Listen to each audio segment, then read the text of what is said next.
Welcome back students. I am Santhosh Alappad. നിങ്ങൾക്ക് ഈ class ഇഷ്ടപ്പെട്ടാൽ ഞാൻ പറഞ്ഞല്ലോ, നിങ്ങൾ വാച്ച് ചെയ്യുക, ഷെയർ ചെയ്യുക.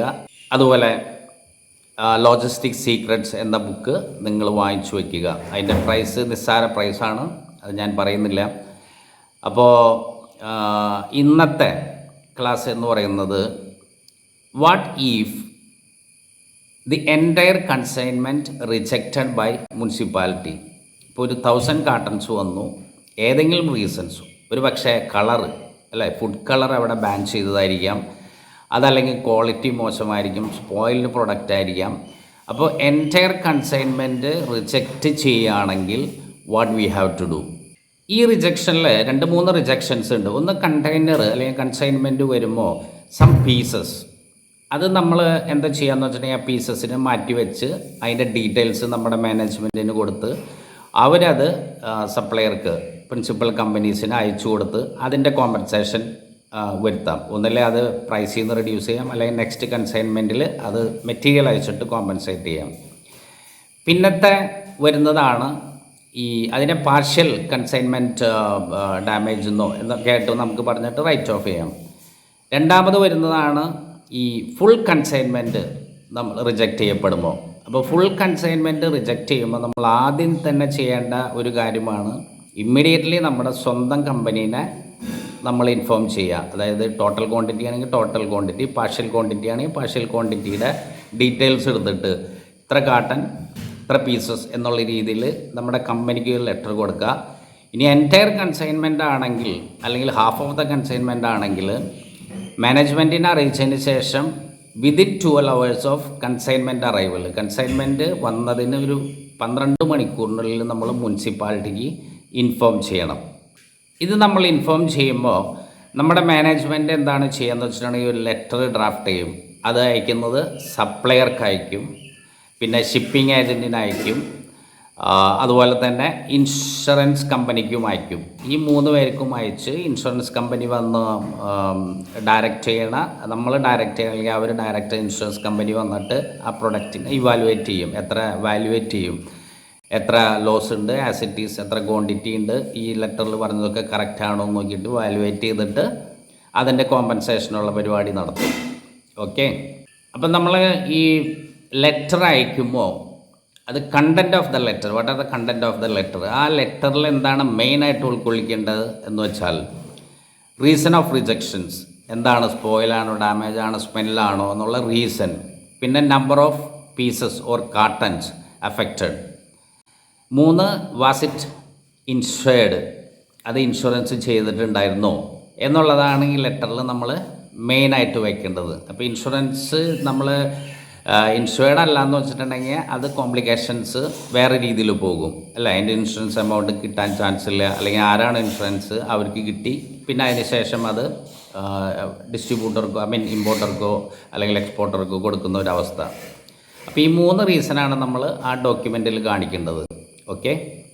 അടുത്തൊരു ക്വസ്റ്റ്യൻ എന്ന് പറയുന്നത് what are the document to be attached along with rejection letter. നമ്മൾ ആ റിജക്ഷൻ ലെറ്റർ അയക്കുമ്പോൾ അതിൽ ഏതൊക്കെ ഡോക്യുമെൻ്റാണ് നമ്മൾ അറ്റാച്ച് ചെയ്യേണ്ടത് എന്നുള്ളത്.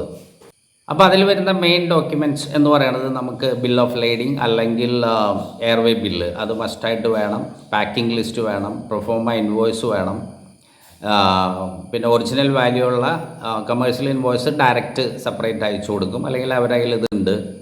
അതുപോലെ അഡീഷണൽ എക്സ്പെൻസസ് നമ്മൾ ക്ലിയർ ചെയ്യാൻ വേണ്ടിയിട്ട് എന്തെങ്കിലും കൊടുത്തിട്ടുണ്ടോ അതിൻ്റെ ഡീറ്റെയിൽസ് വിത്ത് പ്രൂഫ് നമ്മൾ കൊടുക്കണം. അതോടൊപ്പം തന്നെ വെക്കേണ്ട ഒരു ഇമ്പോർട്ടൻറ്റ് ഡോക്യുമെൻ്റാണ് ഡെസ്ട്രക്ഷൻ സർട്ടിഫിക്കറ്റ് എന്ന് പറയുന്നത്. അതായത് നമ്മൾ ഈ എൻറ്റയർ ക്വാണ്ടിറ്റി, ഞാൻ പറഞ്ഞല്ലോ എൻറ്റയർ ക്വാണ്ടിറ്റി റിജക്റ്റായി, നമ്മൾ ലെറ്റർ കൊടുത്തു കമ്പനിക്ക്, സപ്ലയർക്ക്, എല്ലാവർക്കും കമ്പനി കൊടുത്തു, സെയിം ടൈം ബിഫോർ 12 hours നമ്മൾ മുനിസിപ്പാലിറ്റിക്ക് ലെറ്റർ അയച്ചു. മുനിസിപ്പാലിറ്റിയിൽ നിന്ന് ഒരു പർട്ടിക്കുലർ ഡേ നമുക്ക് കിട്ടും അത് ഡിസ്പോസ് ചെയ്യാൻ വേണ്ടിയിട്ട്, അല്ലെങ്കിൽ അത് സ്പോയിൽ ചെയ്യാൻ വേണ്ടിയിട്ട്. അങ്ങനെ ആ ഡേയിൽ നമ്മൾ ഈ കൺസൈൻമെൻറ്റ് കൊണ്ടുപോയി, എൻറ്റയർ കൺസൈൻമെൻറ്റ് അവിടെ കൊണ്ടുപോയിട്ട് അത് നശിപ്പിക്കും, മുനിസിപ്പാലിറ്റി വേസ്റ്റേജ് ഏരിയയിൽ കൊണ്ട് നശിപ്പിക്കും. അപ്പോൾ നമുക്കൊരു ടോട്ടൽ ക്വാണ്ടിറ്റിയുടെ, മിക്കവാറും അത് ടോട്ടൽ വെയിറ്റ് ആയിരിക്കും നമുക്ക് കിട്ടുന്നത്, ആ വെയിറ്റിൻ്റെ ഒരു സർട്ടിഫിക്കറ്റ് കിട്ടും നമുക്ക് മുനിസിപ്പാലിറ്റിയിൽ നിന്ന്. അപ്പോൾ അതിന് പറയുന്ന പേരാണ് ഡിസ്ട്രക്ഷൻ സർട്ടിഫിക്കറ്റ്. അപ്പോൾ ഇത്രയും ഡോക്യുമെൻ്റ് കൂടിയിട്ട് നമ്മുടെ ആ റിജക്ഷൻ ലെറ്ററിൻ്റെ കൂടെ അറ്റാച്ച് ചെയ്തിട്ട് വേണം നമ്മൾ കൊടുക്കാനായിട്ട് ടു ഗെറ്റ് കോമ്പൻസേറ്റ്. അപ്പോൾ ഈ കോമ്പൻസേഷൻ എന്ന് പറയുന്നത് രണ്ട് രീതിയിലുണ്ട്. ഒന്ന് പ്രിൻസിപ്പൽ കമ്പനീസിന് അല്ലെങ്കിൽ എക്സ്പോർട്ടർക്ക് ആ same material as it is അവർ അയക്കും, അതല്ലെങ്കിൽ ടോട്ടൽ പേയ്മെൻറ്റിൽ നിന്ന് അവർ റെഡ്യൂസ് ചെയ്യും. അങ്ങനെ രണ്ട് ക്ലോസ് ഉണ്ട് ഇതിന്. Alright, hope you understood well. ഇനി ഇവിടെ ഒരു കാര്യം ചെയ്യാം. നിങ്ങളുടെ കൺസൈൻമെൻറ്റ് ഹൈ വാല്യൂഡ് പ്രൊഡക്റ്റ് ആണെങ്കിൽ, മില്യൻസിലാണ് പോകുന്നത് വെച്ചിട്ടുണ്ടെങ്കിൽ, it's better to appoint an insurance agent externally. അപ്പോൾ അവർ വന്ന് പ്രൈസൊക്കെ കാൽക്കുലേറ്റ് ചെയ്തിട്ട് അതിൻ്റെ കോസ്റ്റും അതിൻ്റെ എക്സ്പെൻസസും എല്ലാം ആഡ് ചെയ്തിട്ട് നമുക്ക് വേണ്ടിയിട്ട് അവർ ജോലി ചെയ്യും. ഓൾറൈറ്റ്. അപ്പോൾ ഗൈസ്, ലോജിസ്റ്റിക്സിൻ്റെ ബേസിക് ക്വസ്റ്റ്യൻസ് തീർന്നു. ഇനി നമ്മൾ നാളെ മുതൽ കിടക്കാൻ പോകുന്നത് വെയർ ഹൗസിങ്ങിലേക്കാണ്, അല്ലേ? വെയർ ഹൗസിൻ്റെ ബേസിക് കാര്യങ്ങൾ, അതിനുശേഷം ഡിസ്ട്രിബ്യൂഷൻ, ദെൻ ഗോ ഓൺ. അപ്പോൾ നിങ്ങൾ തീർച്ചയായിട്ടും എൻ്റെ വീഡിയോസ് ഇഷ്ടപ്പെട്ടാൽ നിങ്ങൾ വാച്ച് ചെയ്യണം, നിങ്ങളത് ഫോളോ ചെയ്യണം, സബ്സ്ക്രൈബ് ചെയ്യണം. അതുപോലെ തന്നെ നിങ്ങളുടെ ഫ്രണ്ട്സിനും ലോജിസ്റ്റിക്സ് സ്റ്റുഡൻസിനും, നോട്ട് ഓൺലി ലോജിസ്റ്റിക്സ് സ്റ്റുഡൻസ്, +2 കഴിഞ്ഞ് ഉള്ള ഏത് സ്റ്റുഡൻസിനും ലോജിസ്റ്റിക്സിൽ താല്പര്യമുണ്ടെങ്കിൽ അവരിലേക്ക് നിങ്ങളത് ഷെയർ ചെയ്യണം. Because I told you, logistics എന്ന് വെച്ചിട്ടുണ്ടെങ്കിൽ the most employed and highest paid industry in the world. ഇന്ന് ലോകത്തിൽ ഏറ്റവും കൂടുതൽ ആളുകൾ ജോലി ചെയ്യുന്നതും ഏറ്റവും കൂടുതൽ ശമ്പള പരിഷ്കരണം നടക്കുന്നതുമായിട്ടുള്ള ഒരു ഇൻഡസ്ട്രി അല്ലെങ്കിൽ ഒരു സെക്ടറാണ് ലോജിസ്റ്റിക്സ്. അത് ഇപ്പോൾ ഞാൻ പറയുമ്പോൾ നിങ്ങൾക്ക് മനസ്സിലാവില്ല, ബട്ട് കമ്മിങ് ഇയേഴ്സ്, ഒരു 3 to 5 yearsനുള്ളിൽ നിങ്ങൾക്ക് ലോജിസ്റ്റിക്സിൻ്റെ ആ ഒരു വളർച്ച നിങ്ങൾക്ക് കാണാം. ഒരു പക്ഷേ ഇപ്പോൾ തന്നെ നിങ്ങൾക്കറിയാം, വെറും ഒരു 2010-20 പീരീഡിൽ ഒരു 30-40 ഇൻസ്റ്റിറ്റ്യൂട്ടാണ് ഉണ്ടായിരുന്നത്. പക്ഷേ ഇന്ന് ഹൗ എക്സ്പാൻഡഡ് ഇറ്റ്, അറൗണ്ട് 100 ഇൻസ്റ്റിറ്റ്യൂട്ടുകളാണ് ലോജിസ്റ്റിക്സ് പഠിപ്പിക്കുന്നത്. പ്ലസ് കോളേജുകളിൽ സ്റ്റാർട്ട് ചെയ്തു, BBA വെച്ച് അല്ലെങ്കിൽ ആഡ് ഓൺ കോഴ്സസ് ആയിട്ട് ലോജിസ്റ്റിക്സ് സ്റ്റാർട്ട് ചെയ്തു. And that is called future thoughts. അപ്പോൾ ഒരു 3 to 5 yearsനുള്ളിൽ നിങ്ങൾക്ക് ഈ കേരളത്തിൽ വരുന്ന മാറ്റം, അല്ലേ, ബേസ്ഡ് ഓൺ വിഴിഞ്ഞം പോർട്ട് നിങ്ങൾക്ക് കാണാൻ പറ്റും.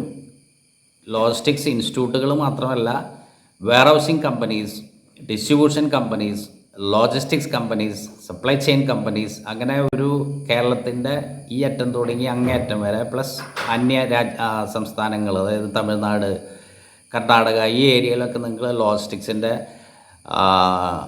വളർച്ച നിങ്ങൾക്ക് കാണാൻ സാധിക്കും. So better not to be late. Alright, thank U.